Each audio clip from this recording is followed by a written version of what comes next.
It takes me back to when I was in the Army. I was a vertical construction platoon leader. This is 2014, 2015. So we were combat engineers, but we were on the construction side of it. So our job, while we were in garrison here, we weren't deployed, was to go and build these shoot houses for the Special Forces and the 101st Infantry, whatever they are, Screaming Eagles.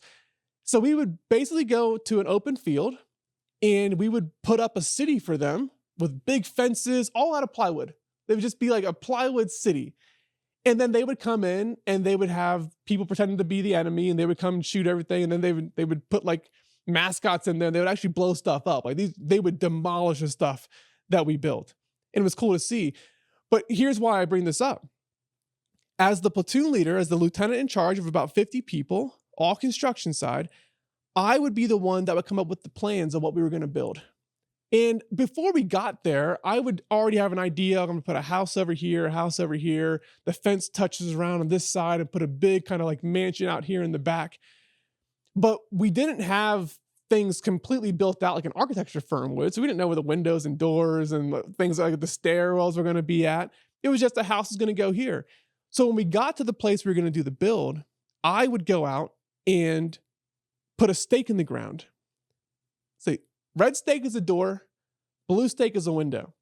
I go up by myself for 15 minutes and I would kind of rope off where things were. Red stake, door goes here. Blue stake, blue stake, blue stake. Go to the next house, do it, do it, do it. And I would leave and I had this little perch up on top of the hill where my little Humvee was at and my driver. And we finished when we were done. We go to this open hill and all you see out there is like the strings that roped off where the house is going to be. You see my blue stakes for the windows and my red stakes for the doors. We left and then we came back 4 hours later and there were plywood houses there. Where I put a red stake, there was a door. Where I put a blue stake, there was a window. And all of it was completely framed up because framing just happens so quickly, especially when you're going to have houses knocked down. So we weren't building them to stand under code or anything like that.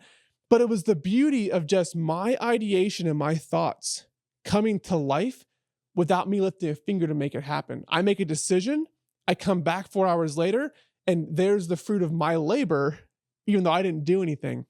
I would see the same thing play out because after going through this rigorous process of training my assistant and training our team, we got to a point that when it was time to make 40 new SKUs, instead of me having to be the one that does all the work and figure out the UPCs and go back and forth and do the tedious work and do procrastinate because I didn't want to do it, instead now it became a Slack message where I said, hey, I want to add 40 SKUs and these are the ones I want to do.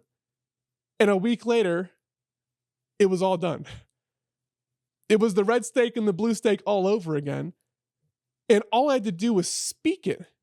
Like when you truly lean into delegation at its finest and good, proper training, you become a god where you can speak things into existence because you've done all the groundwork that enables those people to know exactly what to do, exactly how to do it, where you can say, I want this, and it just happens.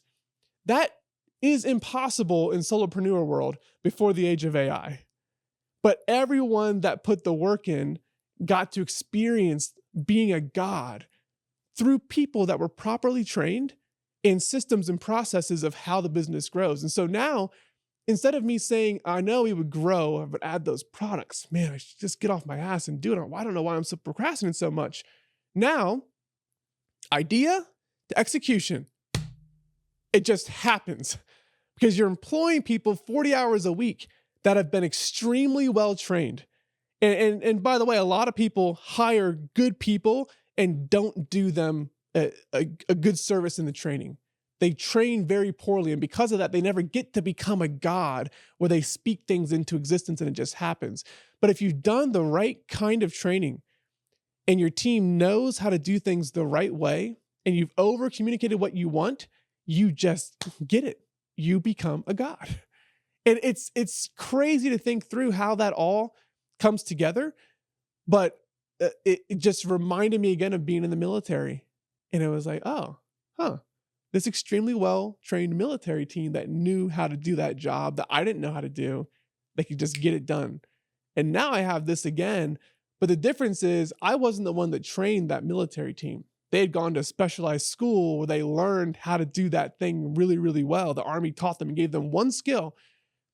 This time was different because I gave them that skill and I created something that was able to create something else with the sole point of growing the business. And they got really good at it and took a lot of value and pride in what they were doing, but it enabled us to now scale out and do so much more because instead of me doing the work, I got to speak things into existence.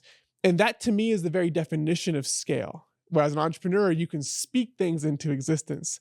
And it probably sounds callous or sacrilegious to say that you become a god, but that's the point of what you're trying to do is get things so systematized that you can just speak it and you know it's going to happen. It's out of sight, out of mind.